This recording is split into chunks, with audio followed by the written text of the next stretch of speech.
चलिए आज आप लोग को आयत एवं वर्ग की क्षेत्रफल के बारे में बताते हैं। आयत एवं वर्ग का क्षेत्रफल, वर्ग का क्षेत्रफल, area of rectangle and square. आयत के बारे में पढ़ाए हुए थे आपको कि आयत वह चतुर्भुज है जिसके आमने सामने की भुजाएं बराबर तथा प्रत्येक कोण 90 डिग्री होता है। ये आयत है, ये बंद आकृति है। ये बंद आकृति में जो जगह छेद का है ये इसी को क्षेत्रफल बोलते हैं। क्षेत्र का मतलब ये जगह, ये जितना जगह है यही इसका इस बंद आकृति का क्षेत्रफल हो गया। मान लीजिए ए बी सी डी क्या है, एक आयत है। ए बी सी डी एक क्या है, आयत है। जिसकी लंबाई 15 सेंटीमीटर, लंबाई 15 सेंटीमीटर,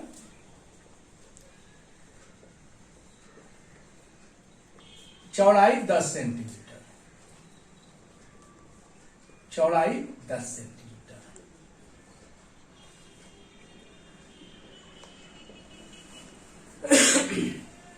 एक आयत है जिसकी लंबाई 15 सेंटीमीटर तथा चौड़ाई 10 सेंटीमीटर है।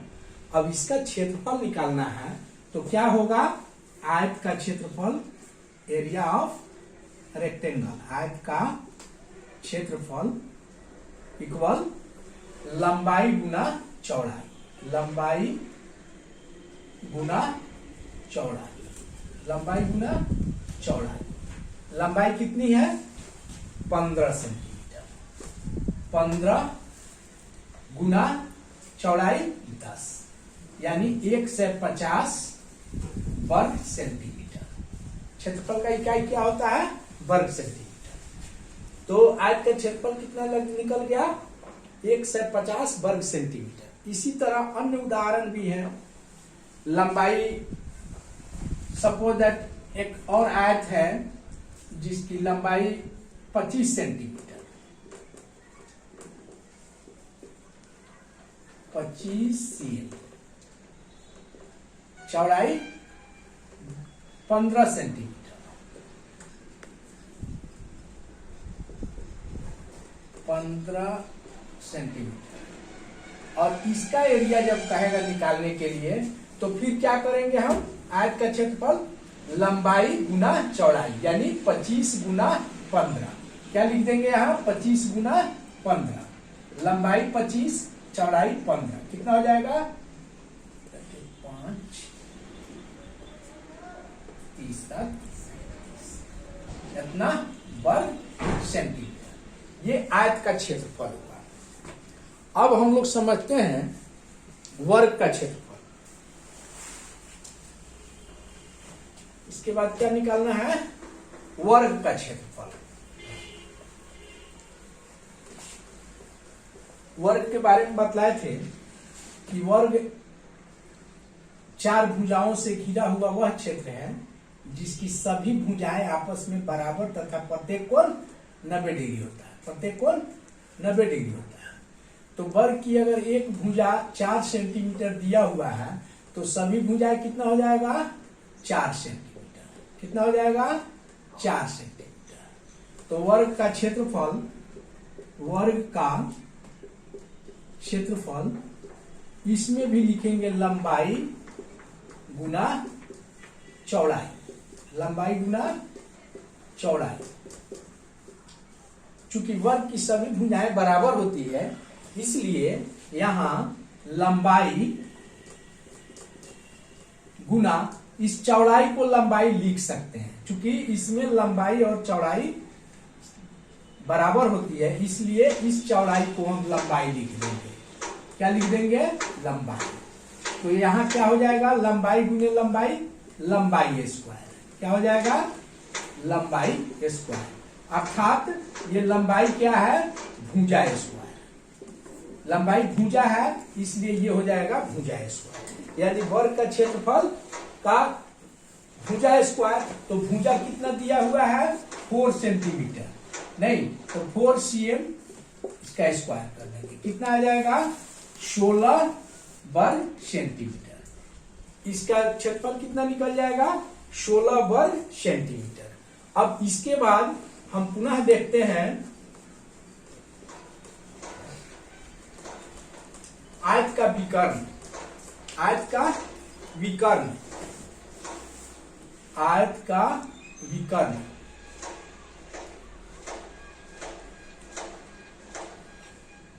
इसको आयत का विकर्ण बोलते हैं। इसमें 2 विकर्ण होगा। आयत में कितनी विकर्ण है 2 विकर्ण है।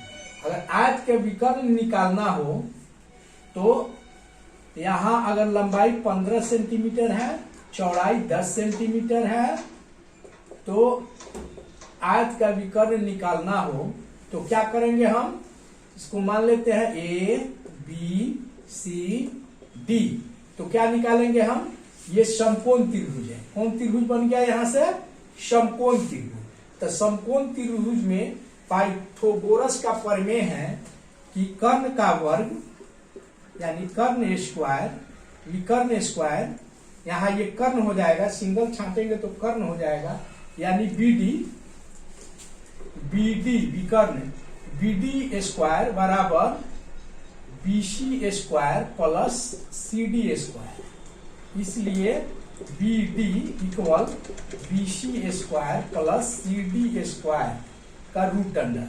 ये BC कितना दिया है 15 स्क्वायर प्लस CD 10 का स्क्वायर, कितना हो जाएगा 225 जोड़ 100, यानी कितना हुआ रूट अंडर 325।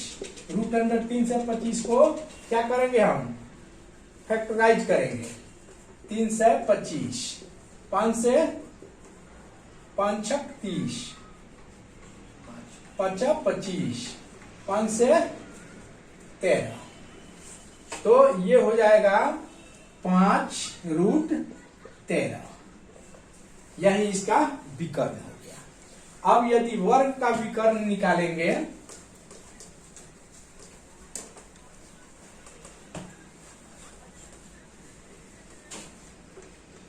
वर्ग का विकर्ण, वर्ग का विकर्ण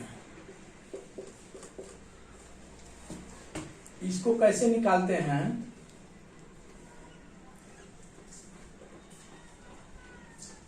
ये वर्ग का विकर्ण है। चूंकि इसमें सभी भुजाएं बराबर होती है, अगर ये 10 सेंटीमीटर है तो इसमें सभी भुजाएं क्या होगी 10 सेंटीमीटर, 10 सेंटीमीटर, ये भी होगा 10 centimetre. A B C D। अगर इसमें विकर्ण BD स्क्वायर निकालेंगे, BD स्क्वायर, तो क्या होगा BC square plus CD square. BD equal क्या हो जाएगा BC स्क्वायर जोड़ CD स्क्वायर रूट अंडर। ये कितना दिया है BC 10, 10 का स्क्वायर, CD 10 का स्क्वायर, कितना हो जाएगा 100 प्लस 100 200। 200 को हम कैसे लिख जाएंगे 2 गुना 100, यानी 10 रूट 2 CA।